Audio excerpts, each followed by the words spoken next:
Hello, everybody, and welcome to our positivity circle tonight with Sangeeta. And we are always happy to have Sangeeta here. We are home in North Carolina and very happy to be here. Kathy is not feeling great tonight, so she is taking a quick nap, or she will probably be in bed the rest of the night, to tell you the truth. She got a terrible headache, huffing too many bleach fumes, and so we're just going to let her rest tonight. And so here we are on this ninth day of September. We are well beyond halfway through the year, right? We are heading on into the fall and almost to the end of the year. And we've made it without anybody like we're still here. We're all still doing pretty good, right? Uh, Yes. how's it been for you? Oh, it has been a better month than the previous month for That's sure. good. But it's still quite hectic. Yeah. Yeah, so Apple saying hello. Hello, Apple. Hey, Can Apple, it's good to you see hear you. us all right and see us all right? Please Yeah. confirm. Let us know. Let us know. So, yep, Lisa's here. Great to see you, Lisa. Hi, Lisa. All of our Canadian people are here. So, Welcome, welcome, Canada. how is the weather there? And we're actually having a little bit of nice, I would say mild weather, is what I feel. How do you feel about that, It's Sangeeta? it's gorgeous. It It is. feels like fall's here already. It does. Like we can have the windows open, and yeah, it's nice. Windows open without pollen coming in. That's always a bonus, right? That's always a bonus. Yes. But yeah, I was actually chilly earlier, and I had to put on a sweatshirt and some sweatpants, and I was like, Yeah. why? I was like, Uh, this is weird. yeah, I had to wear a light jacket going to work. Yeah, yeah. Yeah. Uh, And so far, so good. No major hurricane has come over here. that's right. So, We it, did get to the pleasure of going through the North Atlantic in the remnants of the last one.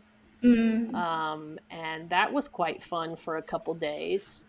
It was quite big, and a lot of people stayed in their room those 2 days because it was big. It was probably the biggest that we've dealt with on a ship yet. So I oh. loved it because nobody was in the laundry room because everybody was in their rooms, and I went and did laundry for 2 hours, and I was perfectly content. So, but yeah, it was pretty choppy there for a while because of that.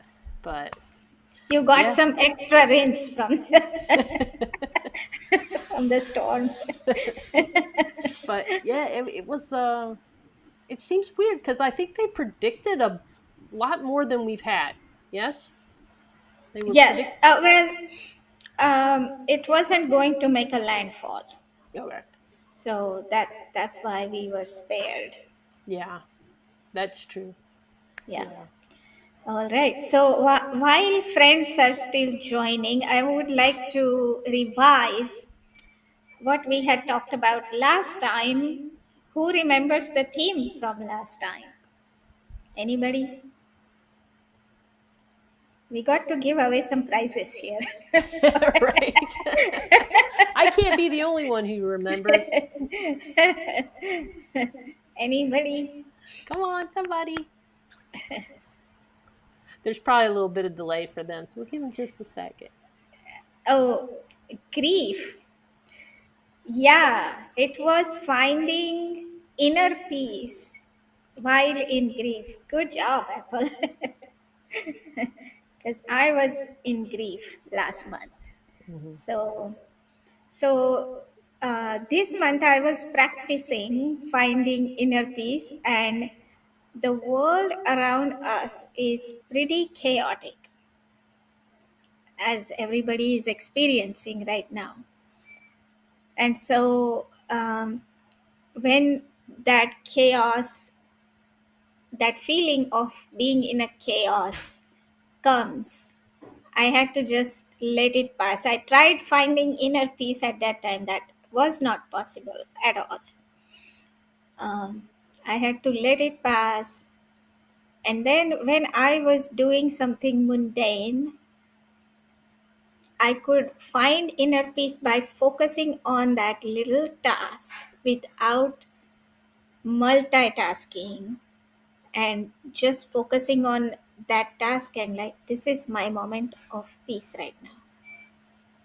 Focus on whatever I was doing, chopping vegetables or reading a book. That's when I could realize that this is when I'm finding my peace. So I would like to open it up and see what everyone's reaction was.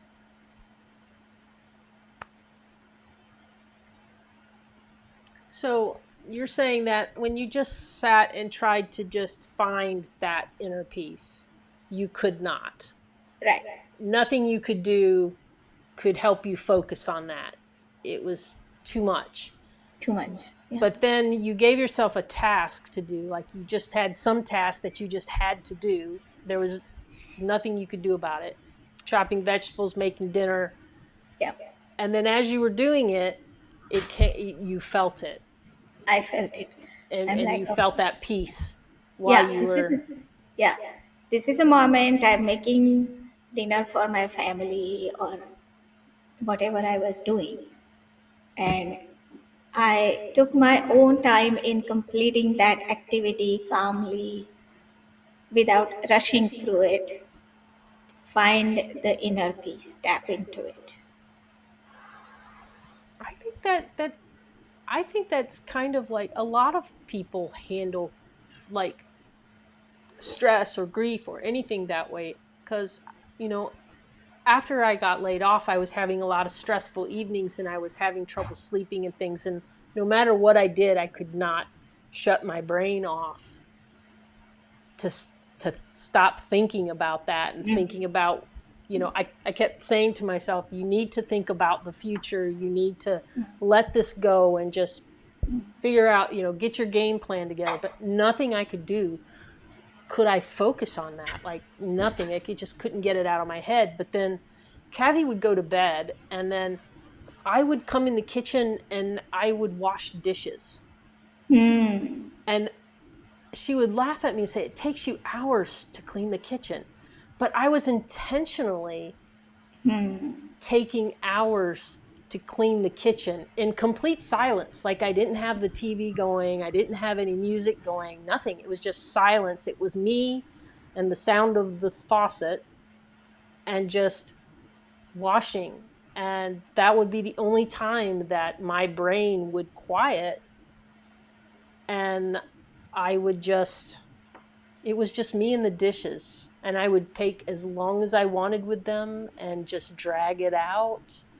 And even like taking things out of the dishwasher, I would just take my time and it just, did everything very almost slow mo.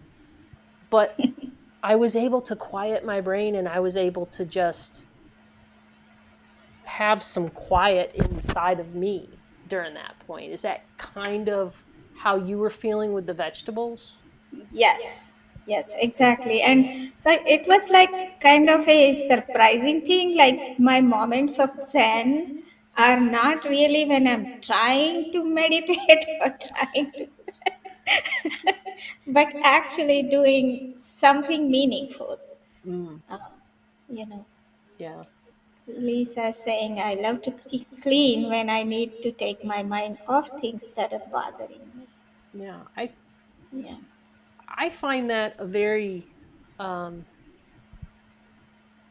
yeah. It's just it's to me it's very therapeutic, and you know, and if it's not cleaning, I'll I'll put myself into finder mode where there's something that is lost in the house and I need to find it.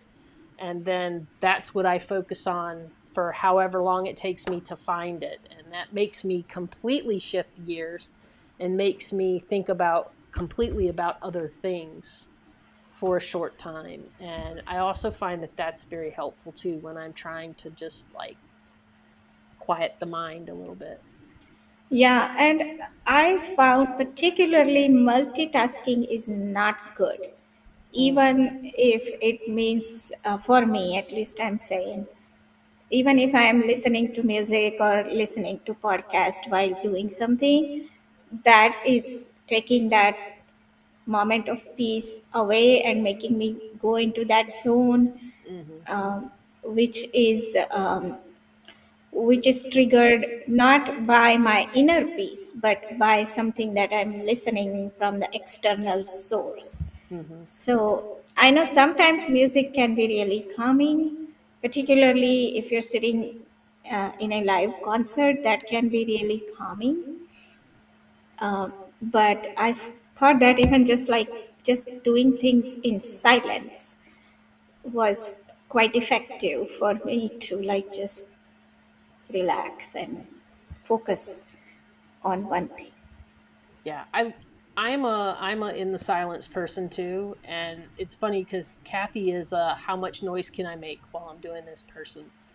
She'll have either the TV has to be going or her music has to be going,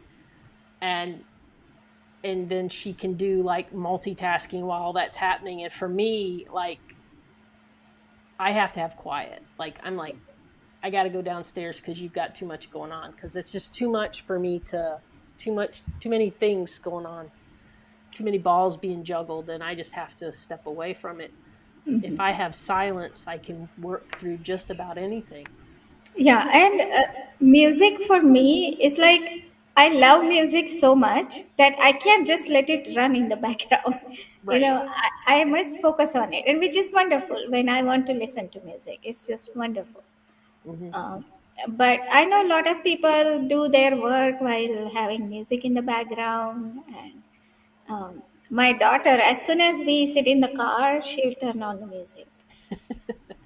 And for me, a lot of times when I'm driving to work, I'm actually on the call, and that gets really stressful. So I have realized that after that drive, if I'm also on a work call, it's quite it causes anxiety in me later on.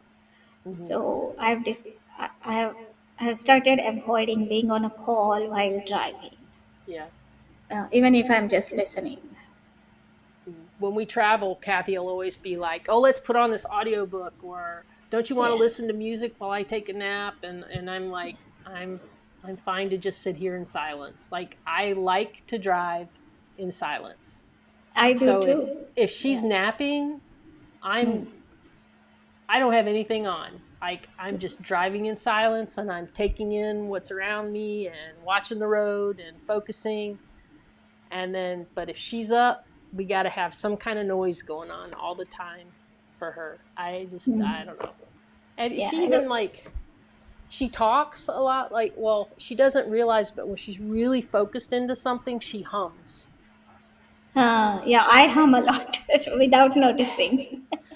But my poor little brain, soon as she starts humming, can't focus on anything else because now all my brain wants to know is, do I know what she's humming? Like, do I know that tune? And most of the time, she is just rambling off some kind of like chord riffs or something from back when she played in the orchestra, and so it has no meaning to me whatsoever. But my brain doesn't know that. My brain's like, I must know what this song is. Like, what is she humming? Like, and so then I can't. I'm just, and then I get really anxious Yeah, because now I can't focus on whatever task I'm trying to focus on because all my brain wants to do is listen to her hum over right. there. It's just ridiculous. But Okay, so Kathy's brain is good at multitasking, it is very good at multitasking. and Cheryl, you and I, we are not as good at multitasking. I like to just have my task and just take care of my task, and I don't, Yeah, I can multitask like because I naturally, with being a little attention deficit thing, like after so long, I automatically, my brain goes, let's do this. And so I'll automatically kind of get off track onto something else. But if somebody inserts something else for me to do, it's actually easier for me, because if I'm focused on something and then somebody says, "Can you do this?" my brain goes, "Yes, I can." The problem comes in, do I ever get back to the original Yeah, thing? yeah, yeah. So many times, like I'll pick up the phone and then forget what I was going to do. It's Okay. funny how everybody's brains are wired different, right? I Yeah. Any mean, more? Sorry. Any more reactions from the audience here? you guys got any issues like that? Like, can you play music and do stuff, or are you people that like to have quiet? I'm thinking probably, if I had to guess, I would say Apple and Lisa both are probably more, let me just focus at the task at hand people and not add anything else to it. But I could be wrong, because both of them could surprise me on this. I think they are probably very good. I know Apple can do a couple things while she's watching, like, Alive. And I think Lisa can too. And like, if I'm watching Alive or if I'm watching TV, that's all I'm doing. Like, I try to multitask, but it just gets, I'm just like, no, I want to see that. It doesn't matter if I've seen that show 50 million times. I would be like, Yeah. stop whatever I'm doing and stare at it. Yeah, me too. Just Like, yeah, Dilip would turn on when we're driving. Dilip would turn on news, mm. NPR or whatever, and I like, and then he will talk over it to me, and my mind like just, well, what is that radio person saying? What are you Yeah. saying? Like, what should It's I like, focus can on? one of you shut up, please? Absolutely. I get that completely. Absolutely, completely. And both of them said that I was right about that. I've had a feeling, because both of them are kind of like me when it comes to that. Lisa says, though, I love to Sing listen to music when I drive and sing along badly.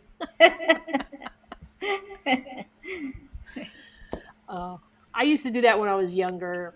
I would just get in the car and just sing, sing, sing, and then, but as I've gotten older, like, my time in the car has changed, I guess, from like when I was driving to work and stuff like that. Oh yeah, I would sing all the way to work and everything to get me in the mood to be around all those people, and then make my day. I'd get there and I'd be all happy, like, because I just listened to some good tunes. But now that I don't have to go into an office and I don't have to see people, my time in the car is different. It's more of a processing. It's more of the time that I process, that I have time to Yeah, myself to process if yeah, I'm by myself. So, and I like yeah, that. yeah. And the night when I am able to go to bed with spare time to read, that day I consider as a good day. It means that the day hasn't like overwhelmed me, Mm-hmm. that I had to stay up late or I just didn't have the energy to pick up a book and I'm just crashing. Mm-hmm. Instead of that, if I can go to bed in time and start reading something, then I also sleep better that way. Yeah. So that's my ultimate time for inner peace is bedtime reading a book that I like. Yeah. Yeah. That's good. Like, I'm a hit the bed, and typically once my head hits the pillow, I'm gone within 5 or 10 minutes. I don't even hardly have time to look at anything. Usually, the last thing I see before I go to sleep is what's tomorrow's weather, and then I'm Ah, out.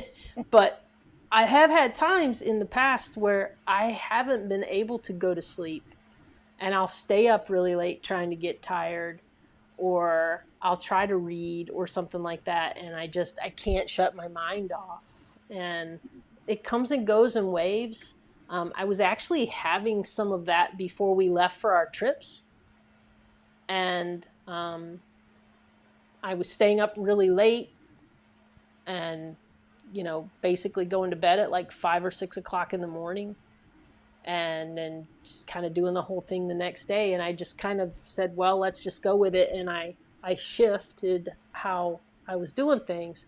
But then when we got on our trip, pretty quickly, I was able to get back into hit the bed and go to sleep right away. It was like whatever was all the processing was going on that I couldn't figure out kind of resolved itself once we started traveling, which kind of tells me that all that unresolved stuff was probably about the travel. And once we Yes. got doing it, then my mind said, okay, we're doing it, we're good, you know. Yeah. Yeah. So, isn't it the case that a lot of times the anxiety has a purpose? Mm-hmm. It's trying to tell us to focus on a big event that's going to happen, whether it's going on a trip or an examination or an interview or something like that. Mm-hmm. And that I find that gives me, if that gives me an anxiety, then it makes me act on it, plan it, instead of having last minute things. Yeah. Now everyone is completely different.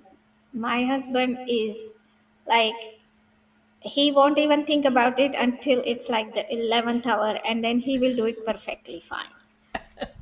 And I am like, I'll get all worked up about it, and I have to like plan it, think of every possible way it could go wrong.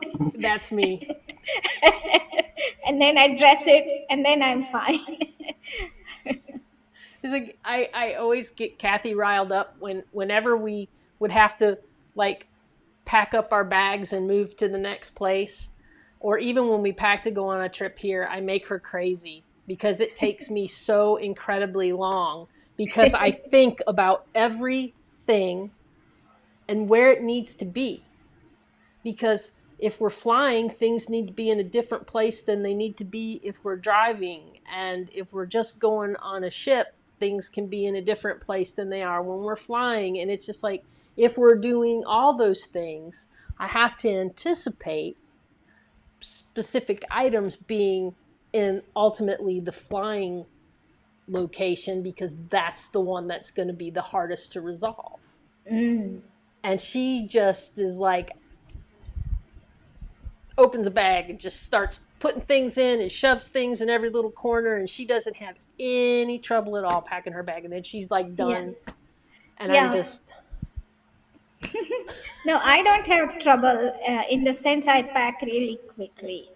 Um, the thing is that my thing is that I have to book the tickets well in advance. I have to get to the airport well in advance, mm-hmm.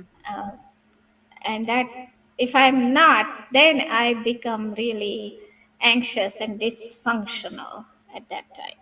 And See, at that time, Dilip is like the most focused person, and he can handle that. He goes to the airport like at super late, and he's fine. And see, I I, don't under, I can't, I, I cannot do that, and I tried so hard this trip to be more loosey goosey about that kind of stuff.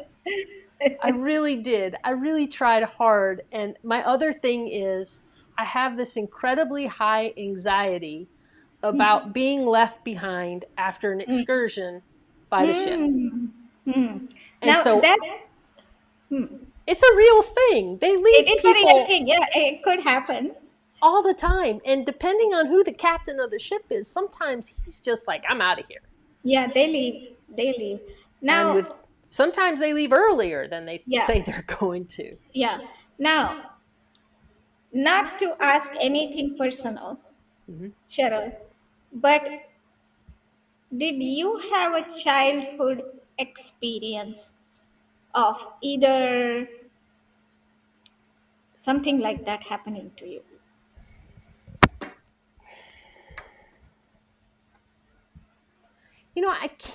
I can't remember anytime. In fact, I always had so many. I sometimes I never knew who was going to pick me up. I mean, that was always a thing. Is because it could be any aunt or uncle or grandparent or whatever. Because the way my parents worked, sometimes like if I needed picked up somewhere, they would send somebody else to get me. But I don't ever remember just like being left anywhere. Hmm. But I have always had anxiety about um, I guess my problem is I read too much or I watch too much because Mm. I see all the horror stories of people getting Mm. left behind because they booked an excursion that's not through the ship, and then something happens and they're late getting back, and then they get left, and then now it costs them, if they're not with a reputable company, it costs them thousands of dollars to get to the next port to get back on the ship. And I'm like, I don't want that. And so I'm always like, if it says the all aboard time is 4:30, I want to be going through the gate no later than 4 o'clock. Hmm. Kathy, however, wants to be going through the gate at 4:30. 4:29. Yeah, that would And be the it makes me so anxious because, like, I'll be yes. like, we really need to get going. We need to get going. We don't know how big the line, especially when it's a tender port, and they'll say the last tender leaves an hour before the ship leaves. Like, so you got to Mm. be there an hour before the Mm. ship leaves on that last tender to get back to the ship. And she'll wander into here and wander, and I'll be going, oh God, we're not gonna make it. And then just the anxiety just like overwhelms me, and she's like, I don't want to wait in line for 30 Yeah, minutes yeah. when I You know can just that's walk around and watch for the line to get smaller. I'm just like, ah. that's interesting. Like I think a lot about like where is the source of my anxiety. Mm-hmm. So the primary source is of course inside us, and what you just explained, like maybe watching a horror movie, reading a book, that's we're getting that anxiety through induction, uh, or from a secondary source. Oh That's yeah, interesting.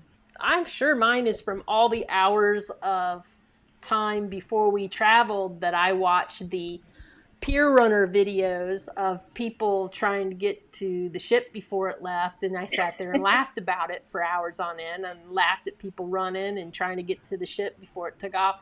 And then the ones that are just standing there going but, and the ship is going off, and people are recording them from the ship just standing there, and I would laugh about it. So now I feel like karma is going to kind of get me Yeah. if I'm not careful, because I laughed at those people because they were late. So I think that's where all my fear comes from. But I mean, it's a thing. And I've watched all these videos of people just like booking it and trying to get to the ship before it leaves. And a lot of times they get lucky because they haven't put they haven't put the platforms up yet and they let them on. But like sometimes, and then Kathy's always like, and her whole thing is, I'm always like, we need to get in line so we're there for the last one. Like, even if the line's big, I'm like, we need to get in line so we're there because we don't know how fast it's going to move. The line's going to move, right? And she's like, as long as we're in line by 4:59, they're not going to leave us. Like, and I'm like, but you don't know that. You don't know that they're not going to leave us. And then every time we get on the ship, there's always that announcement where they call people's names and Uh, ask them to call or report to guest services. And those are the people that aren't back on the ship yet, that should be back on the ship. And I'm always like, I don't want to I be the don't want. name that is called. I just don't, Right. I don't know. The anxiety is real, right? It's just, Yeah. and it's super, and I know it irritates her because I get so anxious about it. And I tried so hard this trip to just kind of like chill with it, but Yeah. it still No, the hits me. way, yeah, the way I resolved it with Dilip, if I'm traveling with him, I just take the Uber when I have to go and let him come in his car and let him park his car, take his time. I have to be at the gate before the boarding begins. So, Mm-hmm. Yeah, there was one So, flight we took when we went to Alaska, when we were going to Seattle, that I felt like we pushed it too close. Uh, getting on, we got to the airport, we checked our bags, we got to the gate, and we didn't even have time to go bathroom yet, and they started boarding. oh yeah, And I'm like, that's cutting it too close. And then yeah. and then they're boarding and they're like calling for our group, and Kathy's like, I'm going to the bathroom.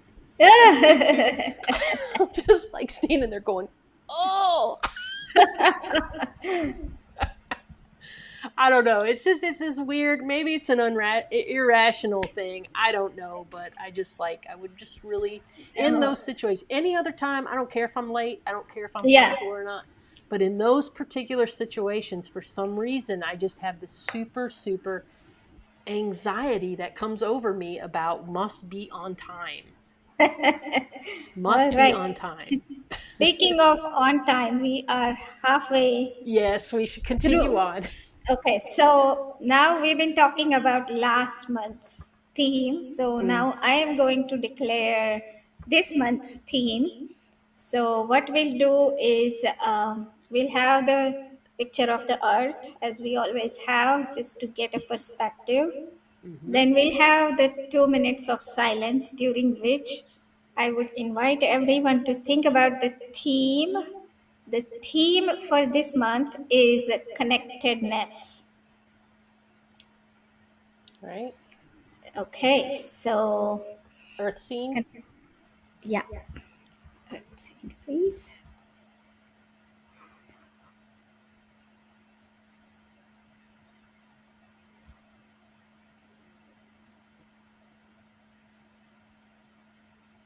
It's interesting. On my channel, there is a delay. I'm not seeing Earth yet.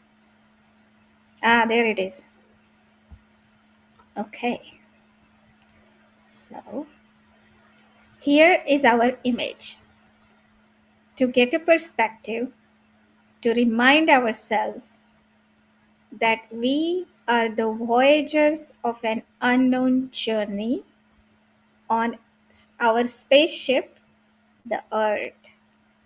It is a journey from one unknown to another. Nothing stays the same, not even the stars or the galaxies. The journey is not easy. It comes with struggles and hardships. The only way to get through it is to hold each other's hand. Let us whisper words of courage and kindness. Let us sing the songs of love. Let us be together in this circle. Let us take a couple of minutes of silence. Let us meditate on positivity and on today's topic of connectedness. After the silence, I will invite everyone to share something positive about either friendship or connectedness.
And we're back. And we are back. My channel is exactly 10 seconds behind. That's about right. And probably everybody else is 10 seconds behind too. Yeah. Okay.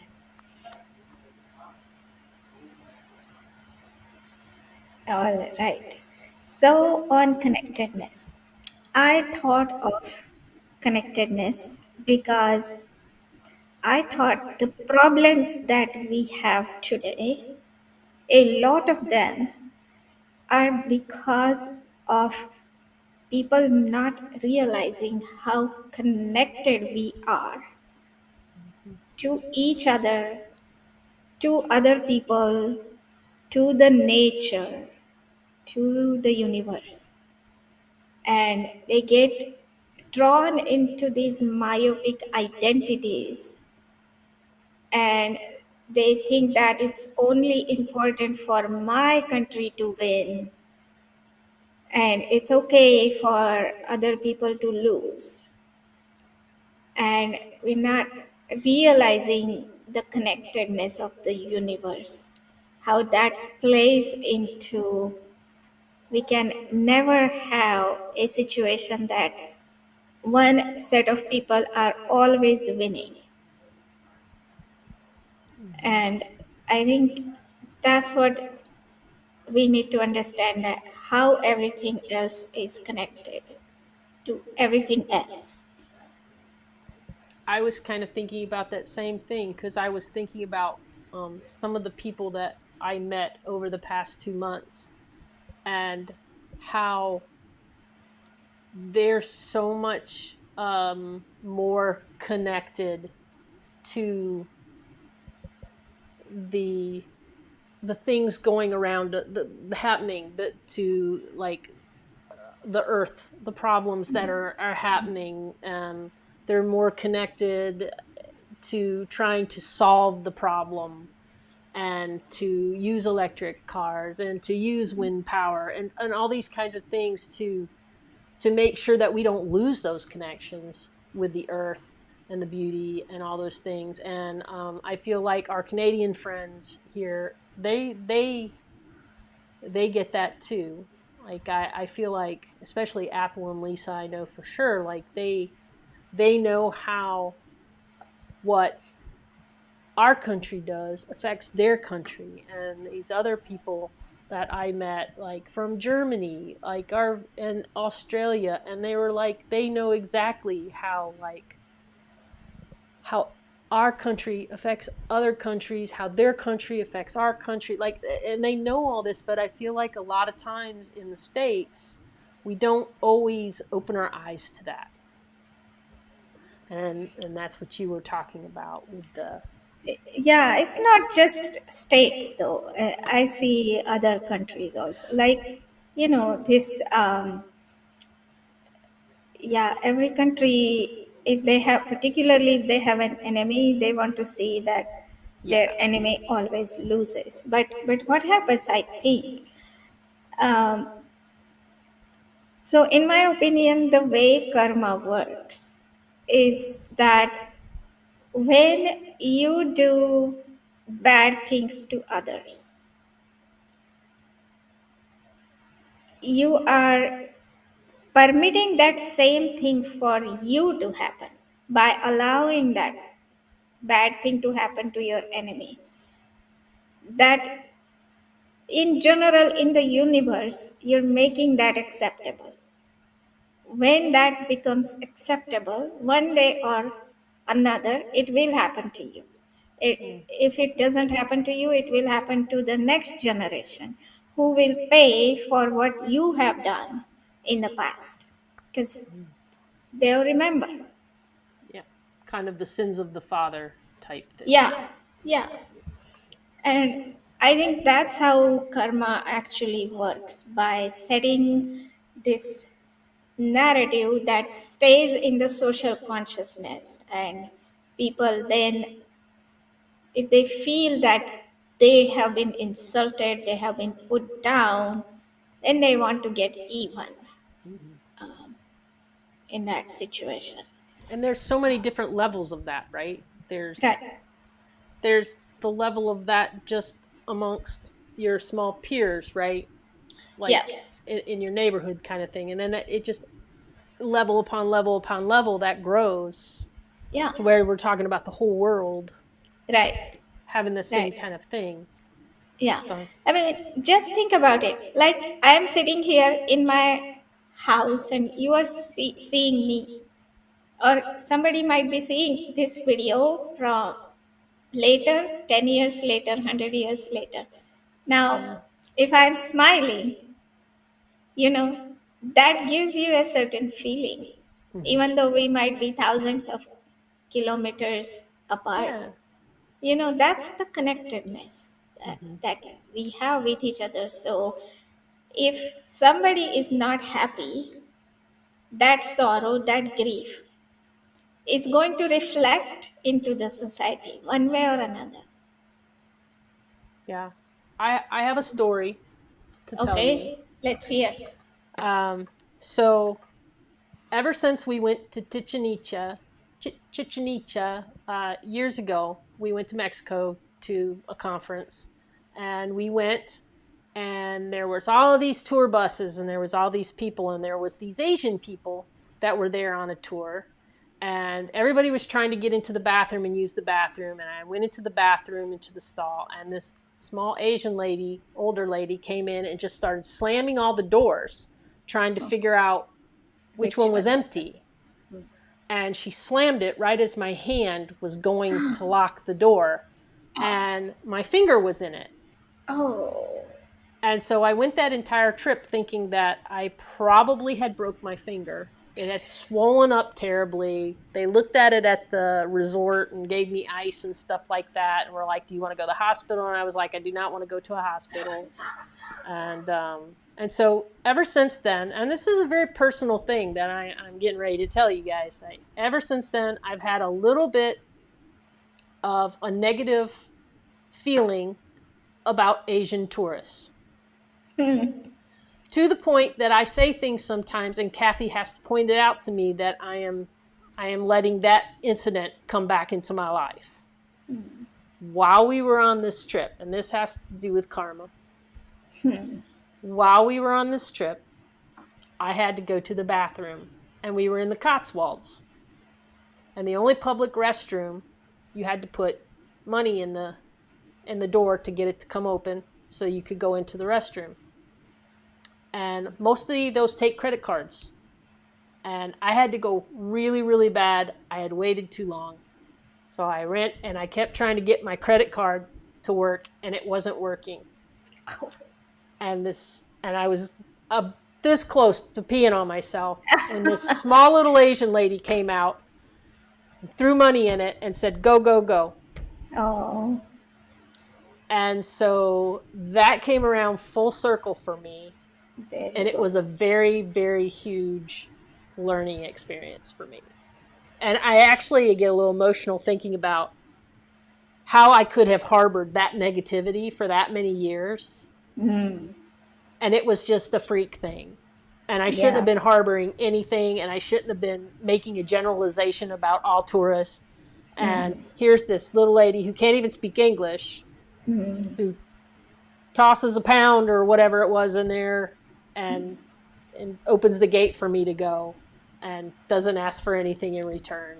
And I felt very blessed. Like, I was very grateful that she did that, and then I tried to say thank you, but when I came back out, she was just gone, and I never saw her again. And so, but I think just knowing that completely changed my attitude. That the entire rest of the trip, I had a completely different outlook on that, and I didn't let them bother me anymore. And now I don't think that I would be bothered anywhere by that.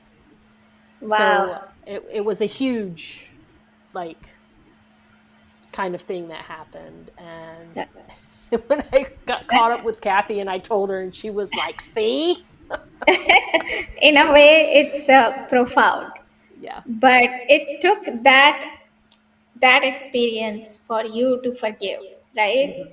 And see, this is exactly what happens in the society. The Hmm. way you said, Um, it stays in the social consciousness when Mm-hmm.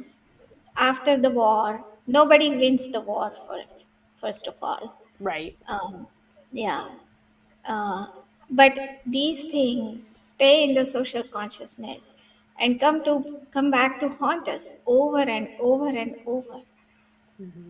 It's gonna, even if we think that the war is over, it's not really over. You have injured soldiers, you have veterans going through nightmares. Mm-hmm. You have veterans who are going through nightmares and have mental issues that are raising their kids, Mm-hmm. and it all then gets passed down from Mm-hmm. generation to generation. So I don't have an answer how can we break this cycle, but bringing this awareness of the connectedness, and that connectedness is not just in this moment but also with the future moments. Mm-hmm. And I will tell one positive narrative about it. It's about, I haven't actually read the book. There's a book, in Buddhist book. It's called Vajra Chedika or the Diamond Sutra. I haven't read the book. I have just read about it. Like, at the end of that book, there is a little dialogue between Buddha and his disciple. And so Buddha finishes narrating this Diamond Sutra, and the disciple asks, do you think that people will find this useful, or people will be able to relate with your sermon maybe after 10 years, after 100 years? And Buddha said yes. And look at it now, after thousands of years, Yeah. people still resonate with it.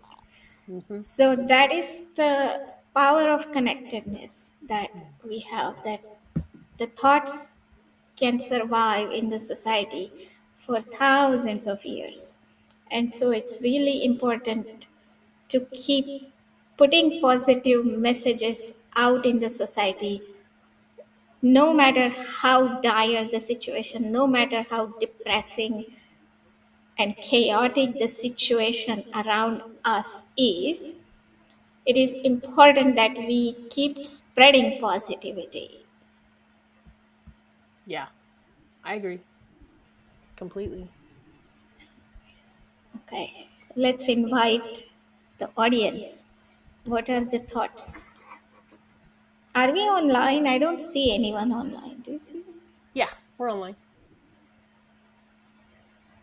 I don't see the count I used to see before. There's about 9 people with us tonight. Okay. Okay, 9 people. Hello. Say something, please.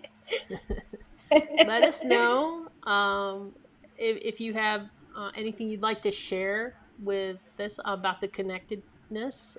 If there's some words of wisdom that you have about it, maybe an experience that you had that you would like to share, drop it into the comments so that we can all, I know it's hard to chat, but yeah. still, some short messages. Yeah. And there's a little bit of a delay, so we'll give them Okay, a yeah. little bit of delay time there. But yeah, I think that I learned a lot on this past 2 months. Hi Trish, welcome. And I learned a little bit about myself. I learned a little bit about the world out there, and a little bit about other people. And yeah, I just feel more educated about, you know, Tra- Travel and is connected. such a eye opener, right? Mm. And I feel more connected now. I feel more. connected to the earth and the world and other people from other places. Like I always feel like, well, oh, people aren't gonna like me because um, I'm an American right now, and that's a bad thing. And it was very interesting that people like were really really keen to like talk to us, and like they would kind of ask a few questions, kind of see where you fell on the spectrum of things, and then they were really happy to talk. And then like we met one couple that they didn't speak a lot of English. He spoke more English than she did, but she understood everything completely. She just didn't speak it as well or wasn't as confident with it. But by the end of 12 days, like we text each other now, and we have this relationship, and we cross that language barrier to have this relationship together and talk to each other, and say, hey, how are you doing? I miss you guys, kind of thing. And that's I feel like that's just a beautiful thing to be able to do that. Kind of reminds me like when we were little and we would get pen pals. Did you ever get pen pals in school Yeah, from somebody from another country or something like that? And it would always like I would get so excited about having a pen pal. yeah, And it never lasted very long, everybody kind of outgrew that kind of stuff. But it was just so cool to me, to talk to somebody from somewhere else. Apple says, when you mentioned holding hands, it reminded me of the quote from Ram Dass about we're all walking each other home. how beautiful that is. Yes, that's very beautiful. Yeah. Oh, that's Very so nice. cool. I love those kinds of things because when you hear something like that, it makes you open your mind, right? Because then you go, oh, yeah. Yeah, we are kind of all walking each other home. Like we're all taking care of each other and reaching out to each other. And that's a beautiful thing. Yeah, and the irony of our time is that we are so connected digitally, It is. and yet we have these so much disconnect, Mm-hmm. right? So much disconnect because people tend to flock to similar thoughts and Yeah. comfortable comfort zones. Yeah. Um, so breaking that cycle is a responsibility of everyone. Yes. Yes. And one of the things that I found so amazing in Iceland is about immigrants. So, in contrast, we had Iceland and Germany brought in tons of immigrants into their system um, to help people. And, the system is built that people have to put back into it for it to be able to continue. But what they found was a lot of times groups would go to the people who talk the language that they talk. They would stay in the neighborhoods of the neighborhoods that they created, like and things like that, and not learn the language or integrate and things like that. And sometimes it creates a strain. And then in Mm, contrast, in Iceland, we actually were on two tours where the people who were doing the tours were actual immigrants to Iceland.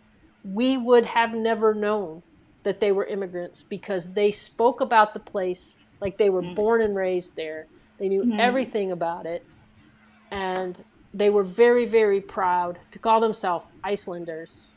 And the interesting thing was that they said when they take people in at their country, and they expect them after a few years to be able to speak some of the language and be able to integrate with the rest of society. And if they don't, they ask them to leave. And I thought that was very interesting because you don't really hear about places telling people you need to go because you're not following the rules kind of thing. Everybody just kind of lets everything go. And I thought it was very interesting to hear the dynamics between the two countries So they felt very different about immigrants in each country because of that. And it was just fascinating to me. Yeah. Now these language issues are very touchy. I see Yeah. them happening everywhere because Hmm. people, I know that there are reasons why we have to immigrate, Hmm. but a language is really the vessel for the culture. Hmm. And when people notice that that language is no longer the dominant language, then they fear that they will lose their culture. Yeah.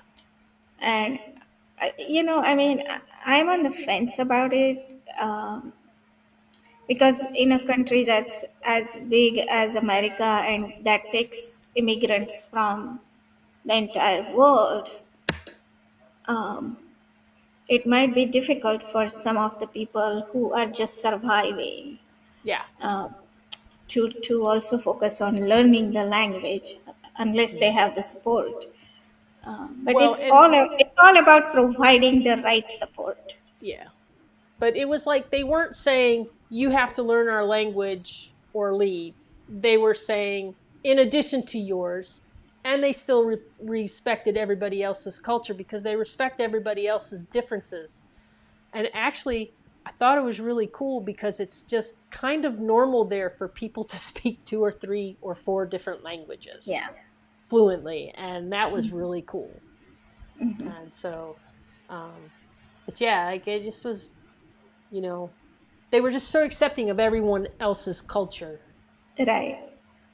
and it was just And very, they expected this the reciprocation of that. yeah, yeah. Yeah. We agree. We respect your culture, so respect ours as well, And and then we'll respect all ours just also. be, you know. Yeah. We were Yeah. there during Pride, and that country has 400,000 people. 300,000 of them go to Reykjavik for Pride, Wow. because to them it is not about being gay, about being straight or anything. It's about your Except, individualism, your differences. It's everybody's pride. It's pride of being you and the difference that makes you you, and they celebrate that as a country, and everybody comes, and it was incredible thing to witness. It really was. And that the connectedness there was just, you just saw it. It was just amazing.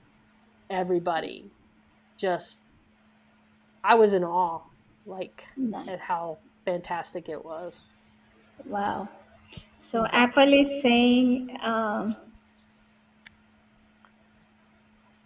my counseling clinic was called Fully Woven because we're connected despite the fact that we often can't discern the fact. Hmm.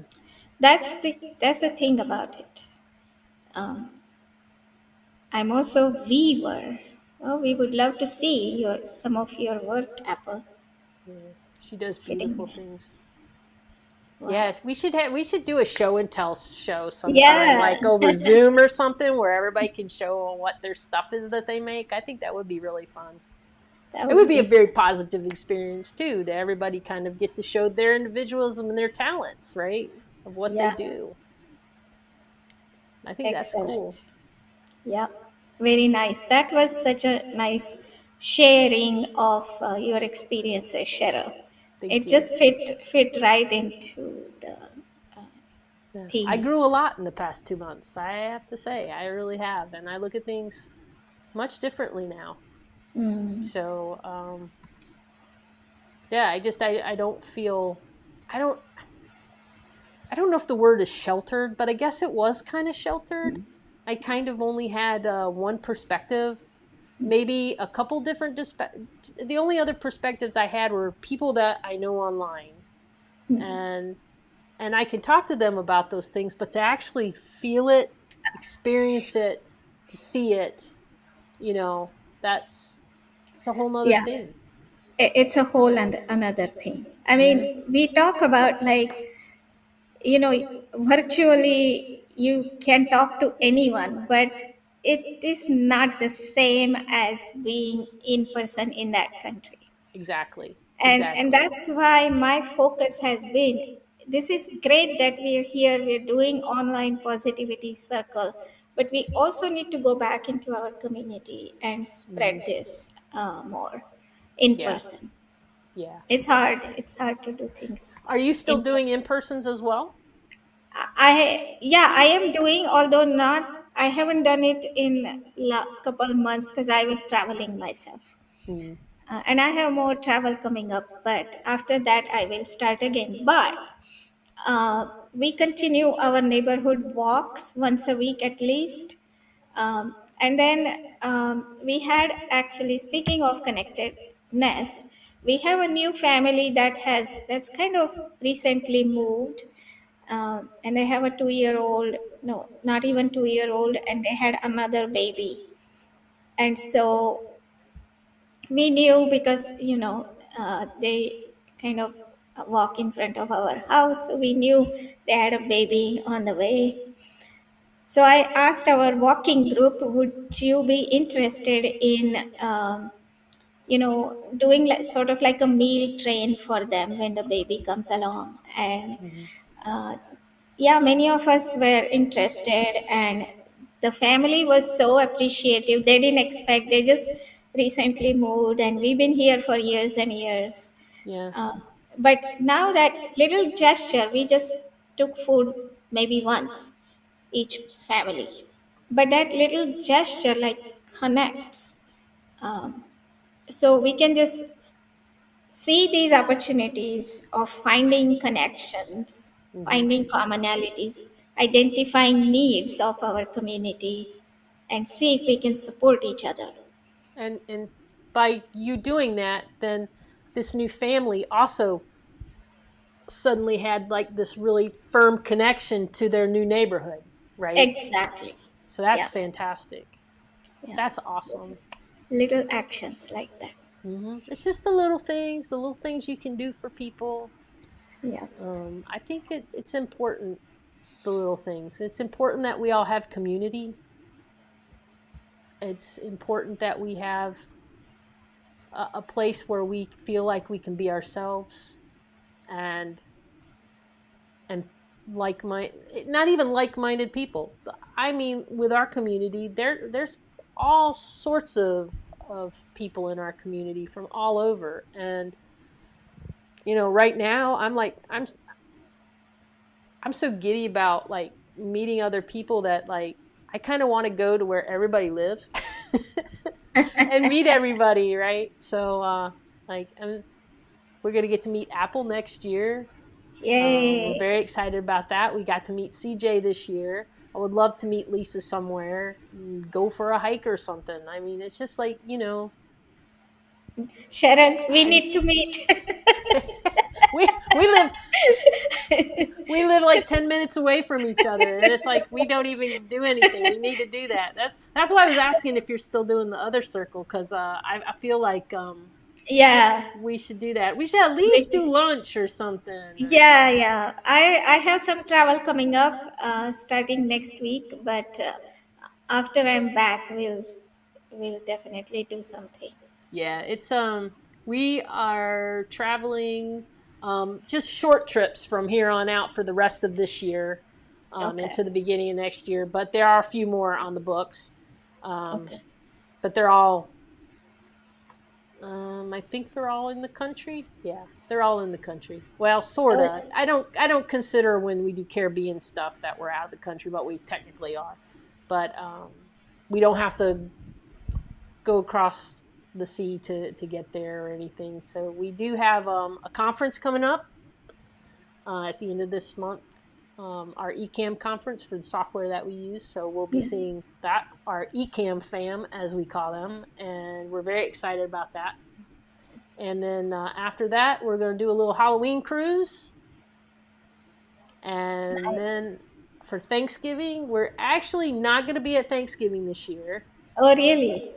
We are going to be flying out that day with friends, and also with another couple that we travel with that you've heard us mention, Jill and Wayne, and then our friends from up the street, Don, Rob, and Finley, and we're all going on a cruise together for Thanksgiving. It's after Thanksgiving actually, for a week.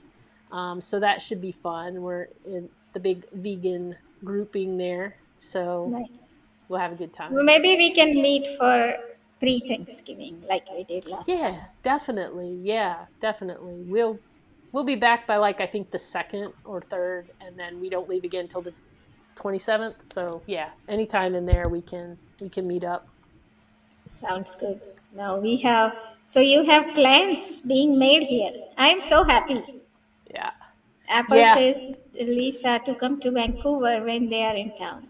that would Yay! be great. That would be awesome. I would love that. That would be fantastic. So yeah, and then we can kind of decide how long we need to stay. That would be great. We'll plan all that out because I mean it's next this time next year. I think is when we're going to be there.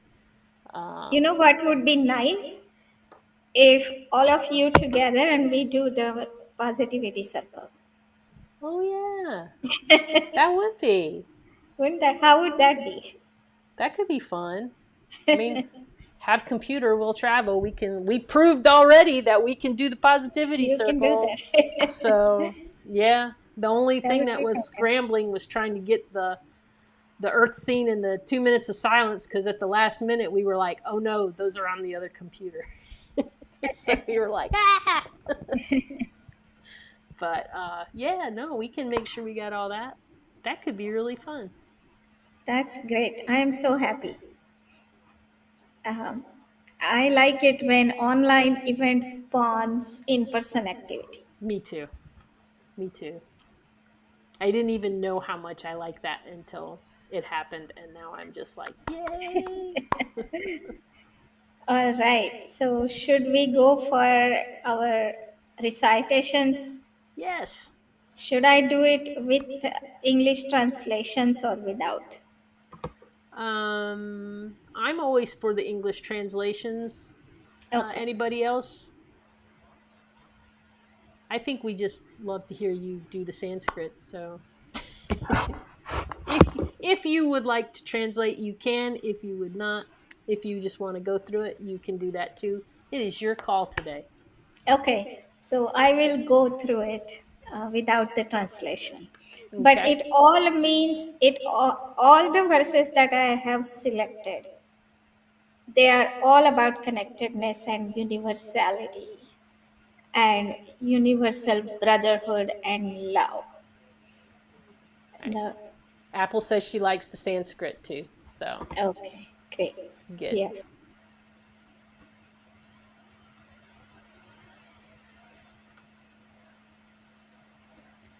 Om Purnamada Purnamidam Purnat Purnamudachyate पूर्णस्य पूर्णमादाय पूर्णमेवावशिष्यते ॐ सहनाववतु सहनो भुनक्तु सह वीर्यं करवावहे तेजस्विनावधीतमस्तु मा विद्विषावहे ॐ सर्वेषां स्वस्तिर्भवतु सर्वेषां शान्तिर्भवतु सर्वेषां पूर्णं भवतु सर्वेषां मङ्गलं भवतु ॐ शान्ति शान्ति शान्तिः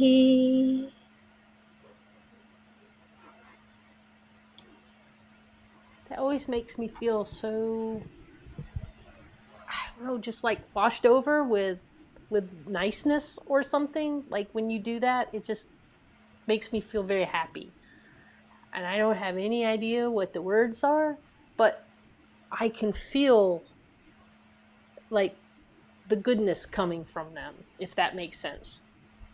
yeah, and that I think that I think it's the connectedness of something What fascinates me about these verses is something that has been composed and said and passed on for thousands of years, and it survived. Um, that's so fascinating, Hmm. and the wisdom has been there, you know, all the time. Yeah. And Lisa says she agrees with me that she feels that goodness too. It always makes me feel really happy when you do that. Like It's good. it I'm makes happy to it makes recite. my the rest of my night really really nice. Very nice. I'm happy to recite. All right.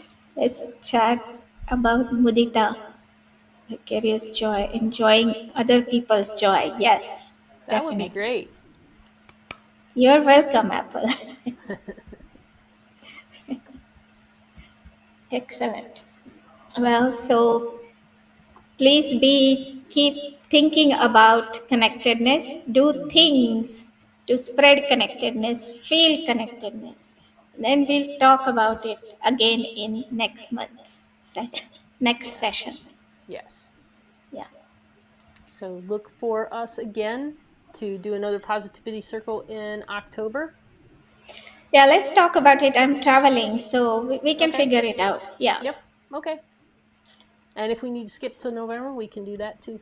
It's up to you. I should be able to do it. We just have to figure out the time. Okay. All right. Okay. Well, everybody, thank you so Thank much you. for joining us tonight. It has been so great having you here. And we hope that everyone has a really nice rest of your week and weekend, and that you are feeling the goodness and joy inside of you from today. So, everybody, have an awesome week. Do you have anything you want to say before we leave? Oh, thank you. All right. And Apple says, safe travels, Sangeeta. Thank you. All right, everybody. We will see you next time.